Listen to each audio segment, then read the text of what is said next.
तो आज से कुछ समय पहले मतलब 1 साल पहले मैं और मेरे ऑनलाइन दोस्त रोज की तरह किसी फालतू चीज पे आर्ग्यूमेंट कर रहे होते हैं कि क्यों हाथी कूद नहीं सकते और कैसे अगर तुम कंबल से पैर बाहर निकाल के सोते हो तो कोई मॉन्स्टर या चूड़े लाके तुम्हें कच्चे चबा जाएगी, पर अगर तुम पैर अंदर करके सोते हो तो तुम्हारा कोई कुछ नहीं करेगा।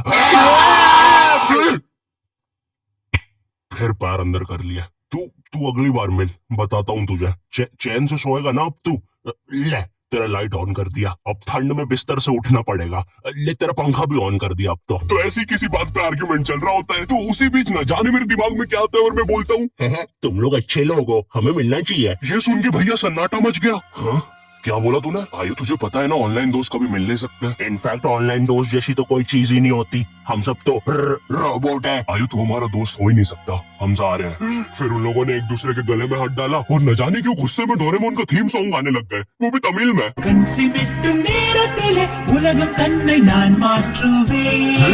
क्या? अब नहीं, ऐसा कुछ नहीं हुआ था। सॉरी गाइस, कुछ महीनों से जिंदगी थोड़ी सही नहीं चल रही है, इसलिए ऐसे जोक्स आ जाते हैं कभी कभार। खैर सरप्राइजिंगली मेरे ऑनलाइन दोस्तों ने मेरी मिलने वाली बात को सीरियसली लिया और इसी तरह हमारी Mumbai to Goa trip plan होती है जो कि दिसंबर में थी। तो अब फास्ट फॉरवर्ड करते हैं सीधा दिसंबर तक ट्रिप का टाइम। तो अब कुछ रीजन की वजह से मुझे मुंबई प्लेन की जगह ट्रेन से जाना पड़ता है। नहीं, मैं एयरपोर्ट पर फटाका लगाता हुआ नहीं पकड़ाया था। थे कुछ रीजन थी कि सच में थे। तो मैं रात में ट्रेन में बैठता हूँ और सुबह में मुंबई पहुंच जाता हूँ। अब जो मुंबई पहली बार आता है ना, वो ना अलग अलग चीजों को देख के चौंकता है, जैसे वड्डी वड्डी बिल्डिंग्स, वड्डे वड्डे सुपरस्टार्स। और इधर मैं जैसे ही मुंबई के स्टेशन पे उतरा, ओ बहन की एलिवेटर स्टेशन पे, वो भी भाई साहब उसको एस्केलेटर बोलते हैं। एलिवेटर मतलब आंखों पे भरोसा ही नहीं हो रहा है। मैंने मम्मी को फोटो खींच के भेजी, मम्मी एलिवेटर, वो भी स्टेशन पे। भाई साहब एस्केलेटर होता है। देखो ये हमारे स्टेशन पे नहीं होते हैं, हमें पूरा ब्रिज पैरों से चढ़ना पड़ता है। और मेरे गांव के ब्रिज पता है बादलों में होते हैं। वो ब्रिज को इतनी ऊपर होने की जरूरत भी नहीं है, उसको किसी इंजीनियर ने भी नहीं बनाया है। ये गाँव के लोगों ने मस्ती मस्ती में उसको इतनी ऊपर तक बना के आ गए। अब वो स्टेशन का ब्रिज ना आउटर स्पेस तक पहुंच चुका है। साला कुली लेके भी जाओगे ना तो थोड़ा ऊपर जाके तुम्हारी कुली को भी कुली करना पड़ जाएगा। भाई साहब कुली करना पड़ेगा। अरे किया तो है तुम्हें। अरे आप कुली, मुझे कुली करना पड़ेगा। रुको कुली। हाँ जी भैया, इन्हें ऊपर तक छोड़िया हो यार। अरे पागल हो क्या मियाँ, ऊपर तक जाना है तो स्पेस सूट किधर है तुम्हारा? और ऑक्सीजन सिलेंडर लेके आए कि नहीं? ऊपर ऑक्सीजन बहुत कम है, हम लोग क्या बहुत ऊपर खड़े हैं मियाँ। देखो यहाँ से वो माउंट एवरेस्ट भी दिखता है। देखो आज की रात तो हमें ये सीढ़ियों पे सो के गुजारनी पड़ेगी। ऊपर पता नहीं कहाँ के खूंखार जानवर घूमते हैं। और सबसे जरूरी बात, हम लोगों के बीच में मैं सोऊंगा। मुझे मुंबई से अपने स्टेशन जाने में 10 घंटे लगते हैं और फिर अपने ही शहर के स्टेशन से घर जाने में 6.25 महीने। अब तुम बोलोगे नॉट यू टाइप, तू तो बहुत ही विलेज पीपल है। हाँ तो ठीक है, हूँ मैं। नहीं होते हमारे यहाँ पे एक्सलरेशन, भाई उसको एस्केलेटर। वीडियो को आगे बढ़ाते हैं। मुंबई जाने से पहले मुझे ऐसा लगा था कि वहाँ पे सब लोग मचाएंगे, टेढ़े चाले सीधे चाले, इस तरीके से बात करते होंगे। तो मैं भी ना फुल रेडी था। मैं स्टेशन से बाहर निकला और एक ऑटो रोका। तो सबसे पहले तो मैंने अपनी ट्रेन में खरीदी हुई 24 कैरेट आइस डायमंड चेन आगे करी। मैंने 20 रुपए में खरीदी थी, आगे अपना टाइम आएगा भी लिखा था, क्योंकि मुंबई में थे यार, थोड़ी अमीरी दिखनी चाहिए। कौन है अंबानी? है किधर रहता है वो? है क्या उसके पास? ये तो वो ऑटो वाला पूछता है किधर जाओगे? इधर मैं फुल मुंबई के स्वैग में। क्या बोलते हो ऑटो वाले चाचा, अंधेरी चलोगे क्या? चलो ना, मचाते ना अंधेरी में चल के। अंधेरी में तुम उजाला लेके आओ। ऑटो में क्यों बैठे हो? लैम्बोर्गिनी लाओ। ये अंधेरी में तुम आओ। क्यों चाचा? अरे मादर है, कड़कती धूप में मुजरा दिखा रहे मेरे को। अभी भी ज्यादा दूर नहीं गए, ऑटो से चीप सकता हूँ। हम लोग हमारे मुंबई के अपार्टमेंट आ जाते हैं, वहाँ पर थोड़ा सा रेस्ट करते हैं, क्योंकि स्टेशन से अपार्टमेंट तक तो हम भगते भगते आए थे। वो ऑटो वाला पीछे पड़ा था ना। क्यों पीछे पड़े हो हमारे? जाओ ना। नहीं मजाक कर रहा हूँ। 700 रुपए की टैक्सी करनी पड़ी थी अपार्टमेंट तक। 700 रुपए की। 700 रुपए पता भी है कितने होते हैं? 700 रुपए में पता है तुम मुंबई में क्या क्या कर सकते हो? तुम कर सकते हो 700 रुपए में तुम 700 रुपए में वापस उसी टैक्सी में बैठ के स्टेशन जा सकते हो। भाई साहब मैंने 750 कर लिया है रेट। कितनी महंगी है मुंबई। तो मैं और मेरा दोस्त डेस्क, हम लोग हमारे बाकी तो दोस्त से पहले आ गए थे। तो अब हमारे पास कुछ करने के लिए नहीं था। तभी मुझे मेरी एक फीमेल फ्रेंड ने मॉल में मिलने बुला लिया। तो हम लोग जाते हैं मिलने, वापस 700 लगा के।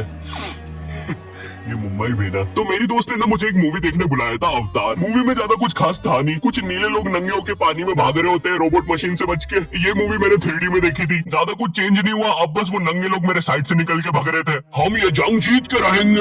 ऐसे वो सब तो ठीक है, वो आदमी कौन है? अरे वो हमारी मूवी देख रहा है 3D में।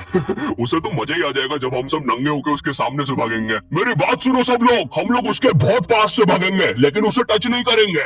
जिमी मैंने तो अपने हाथ भी गीले कर लिए सुसु से। जैसे ही मैं नंगा होकर उसके पास से भागूंगा अपने हाथ उस पर लपलपा दूंगा। चीटों से उसे लगेगा मूवी और रियल है। मेरी जिस फ्रेंड ने मुझे मॉल में बुलाया था उस दिन उसका बर्थडे था और मैं इधर बेशरम बेहया खाली हाथ गया था, बिल्कुल उस लेंडू बच्चे की तरह जो बर्थडे पार्टी में खाली हाथ आ जाता है। फ्री का नमकीन और केक दे दो बस उसे। तो ये बच्चा इधर में था। चीजें अभी इधर खत्म नहीं हुई है, उस बंदी ने फिर मुझे गिफ्ट दे दिया। चीजें अब सीरियस हो गई है। दुनिया का सबसे बड़ा क्राइम इधर, ठीक है इधर है, और फिर आता है किसी के बर्थडे पे उनसे ही गिफ्ट ले लेना इधर। पहले तो मुझे समझ में नहीं आया कि ये बंदी मुझे टॉन्ट मार रही है कि सच में गिफ्ट दे रही है। मुझे उस समय इतनी ज्यादा शर्म की अनुभूति और आभास हो रहा था, मेरा मन कर रहा था उठ के भाग जाऊं वहां से।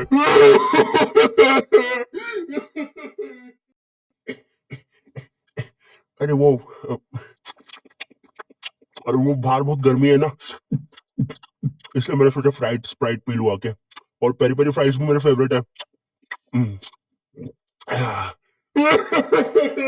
देखो अगर उस टाइम में चाहता तो अपने पीछे वाले जेब से बटवा निकाल के एक 50 का करारा नोट और 1 रुपया लगा के बट्टा लिफाफा बना के उसे दे देता, लेकिन मैं कोई 80 साल का दादाजी नहीं हूँ और वो भी मेरी पोती नहीं है, तो अब मैं कुछ कर नहीं सकता था। इसलिए मैंने बेशर्मों की तरह उसका गिफ्ट ले लिया और कमियां भी निकाल रहा हूँ। घड़ी तो अच्छी लाई हो तुम, लेकिन फास्ट ट्रैक की लाती तो अच्छी है घड़ी। इस ट्रिप पर ना हमारे बहुत ज्यादा पैसे खर्च हो गए थे, इतने कि मैं अपने बेसमेंट वाले बच्चों को खाना तक नहीं खिला पा रहा हूँ। चुप रहो, मैंने कहा ना नहीं मिलेगा खाना। आप पैसे के लिए India number 1 opinion trading app promo पे क्यों नहीं जाते? हाँ, आप बस यहाँ पे यस और नो का आंसर देके लाखों में पैसे कमा सकते हो। प्रोमो एक ट्रस्टेड ऐप है जिस पर 1 करोड़ से भी ज्यादा यूजर्स हैं। यहाँ पर क्रिकेट, फाइनेंस, एंटरटेनमेंट और कई सारी कैटेगरीज में क्वेश्चंस है। जैसे अभी T20 सीरीज में इंडिया वर्सेस आयरलैंड में कौन जीतेगा? इंडिया ही जीतेगी। तो मैंने यहाँ यस दबा के क्वांटिटी स्लाइडर को बढ़ा दिया। अब अगर मेरा ओपिनियन सही होता है तो मुझे रियल कैश मिलेगा। अरे लेकिन विराट कोहली भाई, मैंने आपको कब पकड़ा? यहाँ तुम गूगल पे, पेटीएम, यूपीआई की मदद से आराम से 24/7 विड्रॉ कर सकते हो। ओ बाय द वे मैं पुलिस हूँ, तुम्हारे बेसमेंट की जानकारी मिली थी और प्रोमो का लिंक डिस्क्रिप्शन में है। डाउनलोड करने पर हम सभी को 25 रुपए का वेलकम बोनस भी मिलेगा, तो अभी जाके डाउनलोड करो। रात तक मेरे बाकी दोस्त भी आ गए थे, तो फिर हमने मुंबई की फेमस जगह, अरे वहीं जहाँ सब लोग जाते हैं घूमने के लिए, वहाँ घूमना स्टार्ट कर दिया। लेकिन जब तुम तुम्हारे दोस्तों के साथ रहते हो तुम्हारे दिमाग में मस्ती रहती है। तो एक मॉल में हमें एक सांड वाला झूला दिखता है। अब उसे देख के एक 21 साल का मैच्योर आदमी क्या करता? पापा बहुत बीमार है, बहन की भी शादी करवानी है, मुझे लगता है सांडू मैं तुम पे घूमी घूमी करने के लिए थोड़ा बड़ा हो चुका हूँ। लेकिन मेरे 21 साल के दोस्त ने क्या किया? घूमी घूमी। अब यहाँ एक सांड को दूसरे सांड पे चढ़ता हुआ देख हमें भी मस्ती छूटी। हम भी भाग के वो झूले के पास, भैया और तेज चलाओ, भैया और तेज, भैया और चलाओ तेज। मैं मुंबई में एंग्री प्रास से भी मिला था, उन्होंने मुझे अपनी बिल्ली से खेलने दिया था और अपना मास्क भी पहनने दिया था। अच्छा चलो मास्क मैंने बिना पूछे पहन लिया था, कैमरा फुटेज में तो आ ही जाऊंगा मैं वहां पर अपने मैनेजर सौरभ भैया से भी मिला था। हम लोग मुंबई में लास्ट में जूहू बीच पर गए थे, वहां पर सब कुछ बढ़िया था, ठंडी ठंडी हवाएं चल रही थी, सब कुछ बढ़िया था। लेकिन फिर आसमान में कहीं से उड़ने वाली बंदर प्रजाति छा गई। ये बंदर प्रजाति फुग्गे की बनी थी। मेरा नाम है बुबली बंदर, मैं इंसानियत पे कब्जा करने आया हूँ, तो चुपचाप अपने घुटने।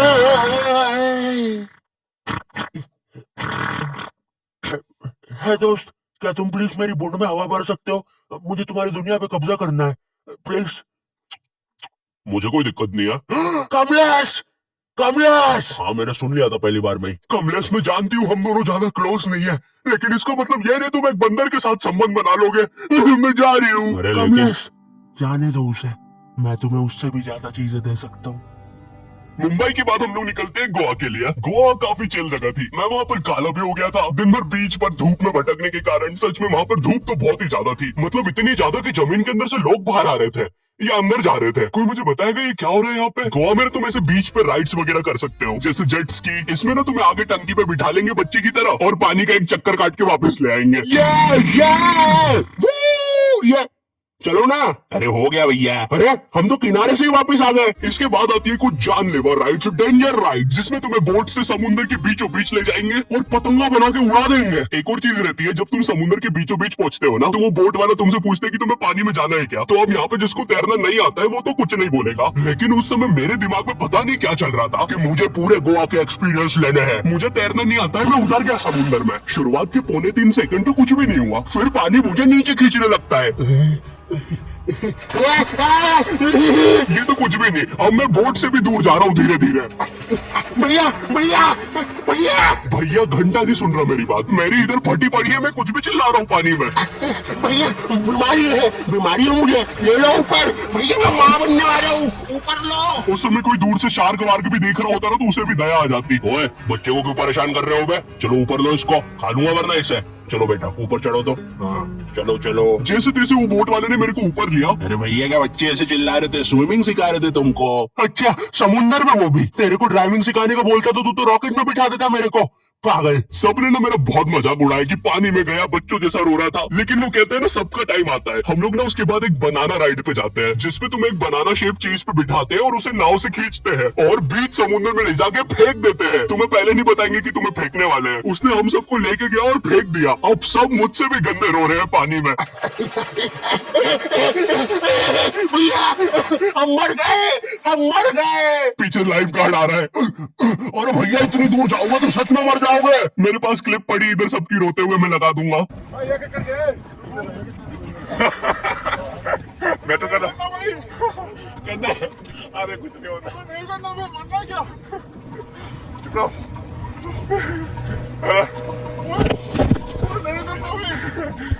पर खैर कुछ भी बोलो, ये ट्रिप मेरे लिए one of the best trip थी अपने दोस्तों के साथ। आई होप तुम्हें ये वीडियो पसंद आई होगी, और अगर नहीं भी आती है तो बस इतना सा रुक जाओ, ठीक है? बस इतना सा। मैं एक बहुत ही प्यारी चीज पर काम कर रहा हूँ, ठीक है? बस वो आ ही गई, ये यहीं पे ये बस आ गई। और अगर तुम्हारे पास भी किसी चीज का ओपिनियन है तो अभी प्रोमो डाउनलोड करो, तुम्हें वेलकम बोनस में 25 रुपए में मिल जाएंगे। पर खैर इस वीडियो को लाइक करना मत भूलना, एम करते 8 लाख लाइक्स के लिए, ठीक है? मुझे पता है तुम कर सकते हो, ठीक है? अभी करो। एंड चैनल पे नए हो तो सब्सक्राइब कर देना। मैं मिलता हूँ तुमसे नेक्स्ट वीडियो में जो की बहुत जल्दी आने वाली है। तब तक के लिए बाय।